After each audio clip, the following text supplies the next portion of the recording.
The subject is the one who performs an action. Subjective pronoun nominative pronoun എന്ന പേരിലും അറിയപ്പെടുന്നുണ്ട്. ഒരു വെർബിൻ്റെ സബ്ജക്റ്റായി ഒരു പ്രോനൗൺ വരുമ്പോഴാണ് സബ്ജക്റ്റീവ് കേസ് എന്ന് പറയുന്നത്. അതിനർത്ഥം സബ്ജക്റ്റ് എന്ന് പറയുന്നത് ഒരു ആക്ഷൻ പെർഫോം ചെയ്യുന്നതാണ്. Example: I, you, he, she, it, we, they, etcetera. I bought some sweets.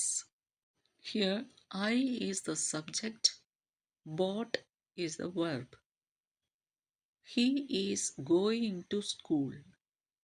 He, subject, going, verb. They are coming to see me.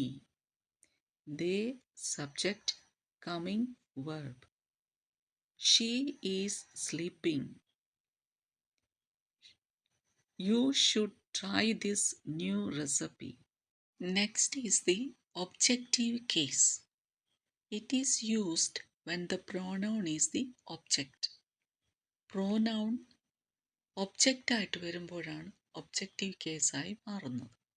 Example: me, you, him, her, his, it, us, them. We saw him at the door. Here the object is him. The action of seeing is directed towards the person represented by him. She helped me to do my homework. Object is me. Me is the direct object of the verb helped. She likes ice cream. Object is ice cream. We saw him at the door. അതിൽ object എന്ന് പറയുന്നത് him